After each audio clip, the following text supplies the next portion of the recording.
கூட வேதாகமத்தை யோபுவின் புத்தகத்திற்கு நேராக நாம் திருப்பிக் கொள்ளலாம். எல்லாருக்கும் தெரிந்த ஒரு வசனம், யோபுவின் புத்தகம் 42வது அதிகாரம். 42வது அதிகாரம் நான் வாசிக்கிறேன். ஆமா, 2வது வசனம் நான் வாசிக்கிறேன். தேவரீர் சகலத்தையும் செய்ய வல்லவர், நீர் செய்ய நினைத்தது தடைபடாது என்பதை அறிந்திருக்கிறேன். யோபு சொல்கிறார் கர்த்தரை பார்த்து, நீர் சகலத்தையும் செய்ய வல்லவர், நீர் செய்ய நினைத்தது தடைபடாது, அதை நான் அறிந்திருக்கிறேன் அப்படின்னு சொல்றாரு. ஆண்டவர் நம்ம வாழ்க்கையில என்ன செய்ய நினைச்சிருக்கிறாரோ அது தடைபடாது. ஆமீன் சொல்றவங்களை ஆசீர்வதிங்க ஆண்டவரே. ஆமீன் சொல்லலைன்னா அவங்கள அப்படியே விட்டுருங்கப்பா. தோத்தரா ஒரு 6 மாசத்துக்கு அவங்க கிடக்கட்டும், அதுக்கு பிறகு யோசிக்கலாம். தோத்தரா ஆமீன் அல்லேலூயா சொன்னாங்கன்னா இன்னைக்கே அவங்கள ஆசீர்வதிங்க. தோத்தரா. அப்போ தேவன் என்ன செய்ய நினைக்கிறாரோ அது என்ன படாது, தடைபடாது. தடைபடாது. மனுஷ திட்டங்கள் தடைபடலாம், சாத்தானுடைய திட்டங்கள் தடைபடலாம், நம்ம திட்டங்கள் தடைபடலாம்.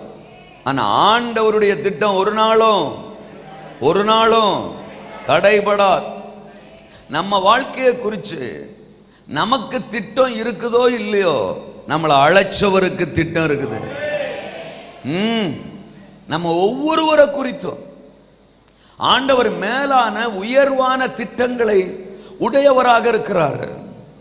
எப்படி தேவனுக்கு நம்ம வாழ்க்கையை குறித்து ஒரு திட்டம் இருக்கோ, அதே மாதிரி சாத்தானுக்கும் நம்மளை குறித்து திட்டம் இருக்கு.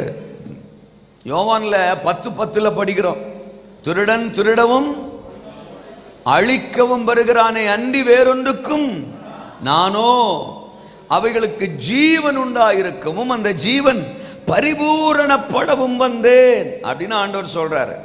மனுக்குலத்தை ரட்சிப்பது, விடுவிப்பது, ஆசீர்வதிப்பது, அவர்களுக்கு குறிக்கப்பட்டிருக்கிற நன்மைகளினால் அவர்களை நிரப்புவது, பிதாவாகிய தேவனோடு அவர்களை இணைப்பது, பரிசுத்தப்படுத்துவது, பரலோகத்திற்கு ஆயத்தப்படுத்துவது, இது எல்லாமே தேவன் மனிதனை குறித்து வைத்திருக்கிற திட்டம். ஆனா சாத்தான் அந்த மனிதனுடைய உள்ளான மனிதனை அழிப்பது, அவன் வாழ்க்கையில் இருக்கிற பரிசுத்தத்தை, சமாதானத்தை, சந்தோஷத்தை, வைராகியத்தை அழிப்பது. ஆமா, அவனை தீமையில, உபத்திரவத்தில், சாபங்கள்ல, தரித்திரத்தில், வேதனைகள்ல தள்ளுவது. இதுதான் சாத்தானுக்கு ஒவ்வொரு மனிதனை குறித்தும் இருக்கிற திட்டம். ஆனா இங்க ஆண்டவர் சொல்றாரு, தோதரம் யோபு மூலமா கர்த்தருடைய வார்த்தையை நாம் இங்க வாசிச்சோம். தேவரீர் சகலத்தையும் செய்ய வல்லவர், நீர் செய்ய நினைத்தது தடைபடாது. எத்தனை பேர் நம்புறீங்க உங்க வாழ்க்கையை குறித்து தேவனுக்கு ஒரு திட்டம் இருக்குன்னு? எத்தனை பேர் நம்புறீங்க? நம்ம யாரையுமே ஆண்டவர் சும்மா அழைக்கல, நோக்கம் இல்லாமல் அழைக்கல.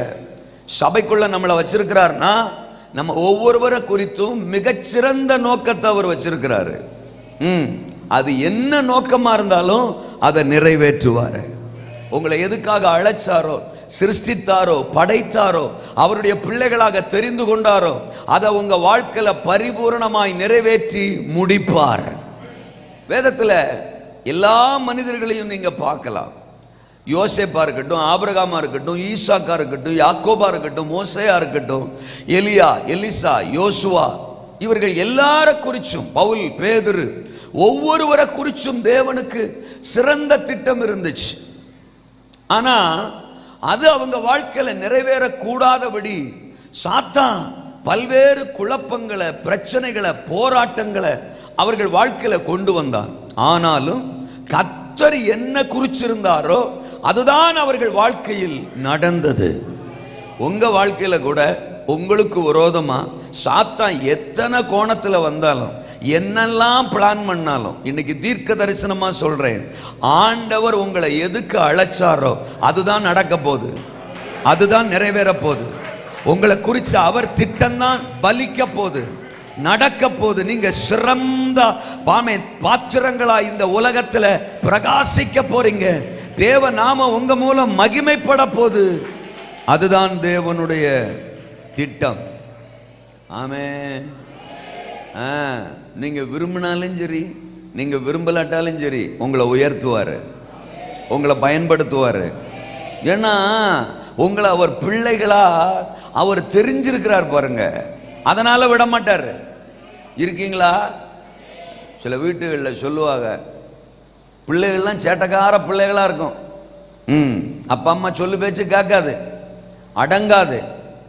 ஆனா அவங்க அப்பாவோ அம்மாவோ சொல்லுவாங்க, எங்க ஊர்ல இங்க எப்படின்னு தெரியல, நீ அடங்க மாட்டுற, கீழ்ப்படிய மாட்டுற, சொன்ன வச்சு கேட்க மாட்டுற, ஆனாலும் நீ கேட்கறத வாங்கி கொடுக்க வேண்டியதா இருக்கு, உனக்கு சோறு ஓட வேண்டியதா இருக்கு, உன்னை படிக்க வைக்க வேண்டியதா இருக்கு, உனக்கு செலவு பண்ண வேண்டியதா இருக்கு, உனக்கு எல்லாத்தையும் செய்ய வேண்டியதா இருக்கு. ஏன்? பெத்து தொலைச்சிட்டமே. நான் சொல்றது எத்தனை பேருக்கு புரியுது?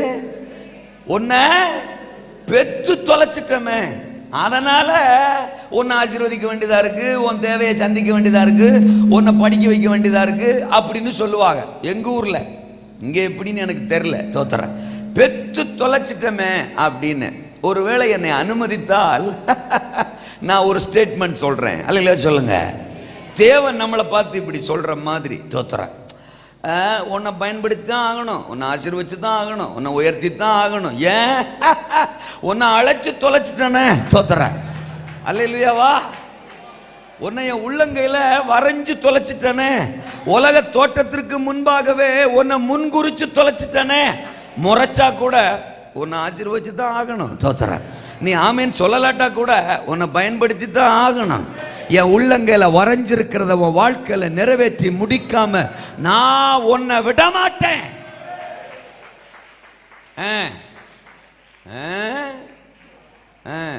சாராளம்மாவை ஆண்டவர் செலக்ட் பண்ணாரு.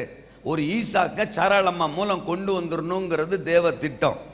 ஒன்ன புரிஞ்சுக்கணும், ஈசாக்க இந்த பூமியில கொண்டு வரணுங்கிறது அவர் திட்டம். இருந்துட்டு போட்டோம். அத ஒரு சாராள் மூலமா தான் கொண்டு வரணும், இருந்துட்டு போட்டோம், தோத்துறான். அந்த சாராளுக்கு ஒரு 27 வயசா இருக்கப்படாதா? ஒரு 25 வயசா இருக்கப்படாதா? இல்ல ஒரு 30 வயசா இருக்கப்படாதா? 90 துரத்தணும், தோத்துறான். அதான் கொஸ்டின். அல்ல சொல்லுங்க அப்பா, 90 துரத்தணும், தோத்துறான். 90 வயசு கிழவிங்க, தோத்துறான். ஆனாலும் நான் உன்னை விடுவதாக இல்லை, தோத்துறான். அதான் தேவன். ஏன்னா இந்த சாராள் மூலம் தான் ஈசாக்கு வரணுங்கிறது அவர் திட்டமா இருந்தா அந்த திட்டம் தடை படாது. சாராள் அதுக்கு ரெடியா இல்ல, சாராள் அதற்கு ஆயத்தமா இல்ல. ஆனாலும் நான் உன்னை விடுவதாகவும் இல்லை. அல்லேலூயா சொல்லுங்க. தோத்துற அவளுக்கு சொல்ல போனா கர்ப்பமே செத்து போச்சான். என்ன செத்து போச்சான்? கர்ப்பமே செத்து போச்சான். பவுல் அப்போஸ்தலன் டெஃபினிஷன் கொடுக்கிறாரு ரோமர் 4 அதிகாரத்துல. அவளுக்கு கர்ப்பமே செத்து போச்சு, பரவாயில்லன்றாரு. சிலர் சொல்லுவாங்க, தோத்துறான், என்ன போய் ஆண்டவர் செலக்ட் பண்ணியிருக்கிறாரு, எனக்கு ஒன்றும் தாளந்து இல்லை, பரவாயில்ல, தோத்துறான். எனக்கு ஒன்றும் திறமை இல்லை, பரவாயில்ல. சில ஆள் உண்மையை சொல்லும், எனக்கு மூளையே இல்லை, பரவாயில்ல, தோத்துறான். அல்லேலூயா. உனக்கு மூளையே இல்லைனாலும் பரவாயில்ல, உன்னை நான் செலக்ட் பண்ணிட்டேன், அவ்வளவுதான். நான் செலக்ட் பண்ணதுனால நானே உனக்கு ஞானமா இருப்பேன், நானே உனக்கு பலனா இருப்பேன், நானே உனக்கு எல்லாவற்றுக்கும் எல்லாமுமா இருப்பேன். நான் பிளான் பண்ணதுதான். நான் உன்னை ஃபிக்ஸ் பண்ணதான். என் மைண்ட்ல நீ ஃபிக்ஸ் ஆயிட்ட. ஆனால தோத்துறான். நீ கண்ணாடி போடலானாலும் உன்னை பயன்படுத்துவேன், நீ கண்ணாடி போட்டிருந்தாலும் உன்னை பயன்படுத்துவேன், நீ ஆமேன் சொன்னாலும் உன்னை பயன்படுத்துவேன், இன்னைக்கு சொல்லலாட்டாலும் உன்னை பயன்படுத்துவேன். எத்தனை பேருக்கு நான் சொல்றது புரியுது? அவர் செய்ய நினைத்தது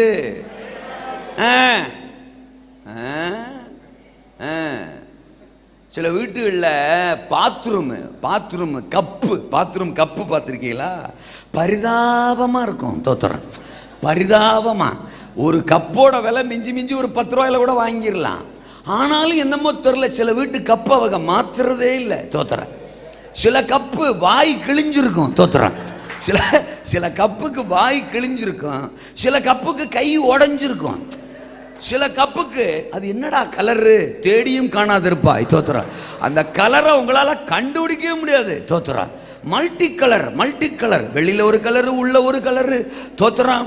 ஆமா, சில சமயம் அந்த பாட்டம்லாம் பார்த்தா அப்படின்னு இருக்கும்.